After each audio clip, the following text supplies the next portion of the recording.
ഞാനിവിടുന്ന് പൂവലും വരലൊക്കെ സാധാരണ പതിവുള്ളതല്ലേ, അന്നൊന്നും പതിവില്ലാത്തൊരു സ്വീകരണം. ഇന്നിപ്പോ എന്താ പ്രത്യേകിച്ച്? അല്ല, സാധാരണ പോയിട്ട് വരണ പോലെ അല്ലല്ലോ. സാധാരണ പോയിട്ട് വരണ പോലെ ഇല്ല എന്ന് പറഞ്ഞാൽ ഇന്നിപ്പോ എവിടേക്കാ പുറപ്പെട്ടിട്ടുള്ളത്? പാഞ്ചാലി സ്വയംവരത്തിന്. പാഞ്ചാലി അതിസുന്ദരിയാന്നാ കേട്ടിട്ടുള്ളത്. പാഞ്ചാലിക്ക് സൗന്ദര്യമുള്ളതിന് ഇവിടെ ദ്വാരകയിലെ സ്വീകരണത്തിന്റെ ആവശ്യമുണ്ടോ? അത് പാഞ്ചാലിയുടെ ഭർതൃഗൃഹത്തിലല്ലേ വേണ്ടത്? അതെ, അതന്നെയാ ഞാൻ പറയുണ്ടായത്. അങ്ങ് പാഞ്ചാലി സ്വയംവരത്തിനല്ലേ പോണത്. സാധാരണ എങ്ങനെയാ പതിവ്? ഇവിടുന്ന് പുറപ്പെട്ട തരക്കടില്ലാത്ത സ്ത്രീകളെ കണ്ടു കഴിഞ്ഞാൽ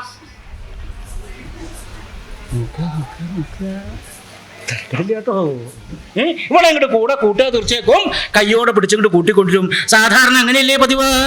സത്യഭാമ എന്താ നിരീച്ചതാ? ഭഗവാൻ പാഞ്ചാലി വിവാഹം കഴിക്കാൻ പോവാന്നാ. ഭാവേ, അതിന് ഞാനല്ല പാഞ്ചാലി വിവാഹം കഴിക്കണത്. എന്നാ പറയൂ, കേക്കട്ടെ, ആരാ പാഞ്ചാലി വിവാഹം കഴിക്കണത്? അത് പറയൂ അയ്യാ, രഹസ്യമായിട്ടുള്ള കാര്യമാണ്. ഓരോരുത്തരെയായിട്ട് വിളിച്ചു കൊണ്ടുപോകാന്നാ തോന്നുന്നത്. കഷ്ടേ. ഓ, പ്രയോഗം തുടങ്ങിയിട്ടുണ്ടാവൂലേ.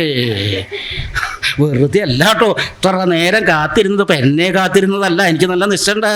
അത് കഴിഞ്ഞിട്ട് വേണം പോവാന്നിരിച്ചിട്ട് ഇരിക്കണവരാവും. അങ്ങനെയുള്ളൊരു പൂവ് തന്നെയാണ് നല്ലത് കേട്ടോ. അപ്പോ ഭാമേ, അതിന് ഞാനല്ല പാഞ്ചാലി വിവാഹം കഴിക്കണത്. എന്നാ പറയൂ, കേക്കട്ടെ, ആരാ പാഞ്ചാലി വിവാഹം കഴിക്കണത്? അത് പറയൂയ്യാ, രഹസ്യമായിട്ടുള്ള കാര്യമാണ്. അതെ, അല്ലെങ്കിലും ഒക്കെ അങ്ങനെ തന്നെയാണ്. എന്നോടൊരു സ്നേഹമില്ല. എന്നോട് സ്നേഹം ഉണ്ടായിരുന്നു വെച്ചാ ആരാ പാഞ്ചാലി വിവാഹം കഴിക്കണത് അത് എന്നോട് പറയുമായിരുന്നല്ലോ. തുടങ്ങിയല്ലോ സത്യഭാമ ഉറക്കം നിലവിളിക്കാനായിട്ട്. സ്ത്രീകളുടെ ഒരു ആയുധമാണെന്ന് വേണം പറയാൻ. വേണമെന്ന് അങ്ങോട്ട് വിചാരിച്ചു കഴിഞ്ഞാൽ കണ്ണിന്ന് ധാരയായിട്ട് അങ്ങോട്ട് ഒഴുകാൻ തുടങ്ങി. എവിടെ നിന്നാ വരണത്, എവിടേക്കാ പോണത്, അതൊന്നും നിശ്ചയില്ല. വേണമെന്ന് അങ്ങോട്ട് വിചാരിച്ചു കഴിഞ്ഞാൽ കണ്ണിന്ന് അങ്ങോട്ട് പുറപ്പെടുക. ഈ ഭഗവാനും പരിഭ്രമാവല് കഴിഞ്ഞു. കാരണം എന്താ? സ്ത്രീകൾ നിരോളിക്കണ കണ്ടു കഴിഞ്ഞാൽ കൂടെയുള്ള പുരുഷൻ ആരായാലും വിരോധമില്ല, ശിക്ഷ ഉണ്ടെന്നുള്ള കാല. ഭാമേ നിരോളിക്കാണ്ടിരിക്കൂ എന്ന് പറഞ്ഞപ്പോ ചിരിക്കുക ചെയ്യണത്. ഭാമേ നിരോളിക്കണ്ടെന്നാ പറഞ്ഞത്. നിരോളിക്കണ്ട എന്ന് പറഞ്ഞു കഴിഞ്ഞാൽ എന്നോടൊരു സ്നേഹമില്ലല്ലോ. ആ രുക്മിണി ചോദിച്ചോ അപ്പൊ പറയായിരുന്നല്ലോ. പിന്നെയും തുടങ്ങിയല്ലോ സത്യഭാമ ഉറക്കം നിരോളിക്കാൻ. ഭഗവാന് നന്ന പരിഭ്രമുണ്ട്. രഹസ്യമാണ് എന്ന് പറഞ്ഞിട്ട് ഒരു കാര്യം സ്ത്രീകളോട് പറയുകയ്യ. അതെന്താ?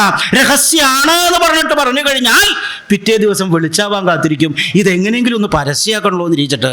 പക്ഷെ പറയാണ്ടും വയ്യ. കാരണം സത്യഭാമ ഉറക്കത്തിൽ ഒളിക്കാൻ തുടങ്ങിയിട്ടുണ്ട്. ഭാമേ ഞാൻ പറയാം. എന്നാ പറയൂ, കേക്കട്ടെ, ആരാ പാഞ്ചാലി വിവാഹം കഴിക്കണത്? ആര്? അർജുനൻ. നല്ല ഭാഗമായി. അരക്കില്ലെത്തപ്പെട്ട് സിദ്ധി കൂടിയ വെന്തു മരിച്ച അർജുനൻ ഇനിയിപ്പോ പാഞ്ചാലി വിവാഹം കഴിക്കാനായിട്ട് വരിക. അന്ന് വെറുതെ ഭോഷ്ക് പറഞ്ഞ് എന്നെ പറ്റിക്കാതിരിക്കണ്ട. ഭാമേ, അർജുനൻ അരക്കില്ലെത്തപ്പെട്ട് വെന്തു മരിച്ചിട്ടില്ല. പാണ്ഡവന്മാർ 5 പേരും മാതാവായിട്ടുള്ള കുന്തിദേവിയോടൊപ്പം അരക്കില്ലെത്തുനിന്ന് രക്ഷപ്പെട്ടിട്ടുണ്ട്. അതില് ആ മധ്യമ പാണ്ഡവനായിട്ടുള്ള ഉണ്ണി അർജുനനെ കൊണ്ട് പാഞ്ചാലി വിവാഹം കഴിപ്പിക്കണം എന്ന് ഇരിച്ചിട്ടാണ് ഞാൻ പുറപ്പെട്ടിട്ടുള്ളത്. ഭാമയ്ക്കും ഉണ്ണി അർജുനൻ പാഞ്ചാലിയുടെ കയ്യെ പിടിക്കുന്നത് കാണാൻ മോഹം ഉണ്ടാവുമല്ലോ എന്ന് ഇരിച്ചു പറഞ്ഞു എന്നേ ഉള്ളൂ. ഞാൻ എന്തായാലും പത്നി സമേതനായിട്ട് പോകണമെന്നാണ് നിശ്ചയിച്ചിട്ടുള്ളത്. എനിക്കിപ്പോ ഭാമ മാത്രമല്ലല്ലോ, വേറെയും പത്നിമാര് ധാരാളല്ലേ. ഞാൻ രുക്മിണിയെ കൂടെ കൂട്ടിക്കോളാം. അല്ല, അത് വേണ്ട, എന്നാ ഞാൻ തന്നെ പോന്നോളാം. രുക്മിണിയെ കൂടെ കൂട്ടിക്കോളാം എന്ന് പറഞ്ഞപ്പോൾ അത് വേണ്ട, ഞാൻ തന്നെ ആവാന്നായി. കാരണം എന്താ? ഭഗവാന്റെ പത്നിമാരാണെന്ന് പറഞ്ഞിട്ടൊന്നും കാര്യമില്ല. അവരുടെ ഇടയിലുള്ള സപത്നി മത്സരം തനിക്ക് കിട്ടാത്തത് മറ്റോർക്കും വേണ്ടാന്ന് തന്നെയാ. സത്യഭാമയും കൂടെ പുറപ്പെട്ടു. അങ്ങനെ സത്യഭാമാസമേതനായിട്ട് ഭഗവാൻ കൃഷ്ണനും ആ പാഞ്ചാല രാജധാനിയിൽ അവിടെ എത്തൽ കഴിഞ്ഞു. അങ്ങനെ ആ രാജാക്കന്മാർ മുഴുവൻ എത്തൽ കഴിഞ്ഞപ്പോഴാണ് ദൃഷ്ടദ്യുമ്നൻ, പാഞ്ചാല മഹാരാജാവിൻ്റെ പുത്രനായിട്ടുള്ള ദൃഷ്ടദ്യുമ്നൻ കേമായിട്ട് സൽക്കാരത്തിനുള്ള പുറപ്പാടായി. അതെന്താ? ദൃഷ്ടദ്യുമ്ന സൽക്കാരത്തിന് പുറപ്പെടാൻ അതിന് കാരണമുണ്ട്. അച്ഛൻ്റെ കൽപ്പന പ്രകാരം, പിതാവിൻ്റെ നിർദ്ദേശപ്രകാരമാണ് ദൃഷ്ടദ്യുമ്നൻ സൽക്കാരത്തിന് പുറപ്പെടുണ്ടായത്. ആ സ്വയംവരം നിശ്ചയിച്ചതിന് ശേഷം ദ്രുപദ മഹാരാജാവ് ദൃഷ്ടദ്യുമ്നെ എടുത്തു വിളിച്ചു. ഉണ്ണീ ദൃഷ്ടദ്യുമ്ന, എന്താ നീ അവിടെ കാണിക്കണത്? ഇവിടെ പറഞ്ഞ കാര്യങ്ങളൊക്കെ നിനക്ക് മനസ്സിലാവുണ്ടായോ? ഒരു വസ്തു മനസ്സിലാവുന്നതായിട്ടില്ല കേട്ടോ. സോദരി പാഞ്ചാലിയുടെ വിവാഹം വീരപരീക്ഷയായിട്ട് നിശ്ചയിക്കൽ കഴിഞ്ഞിട്ടുണ്ട്.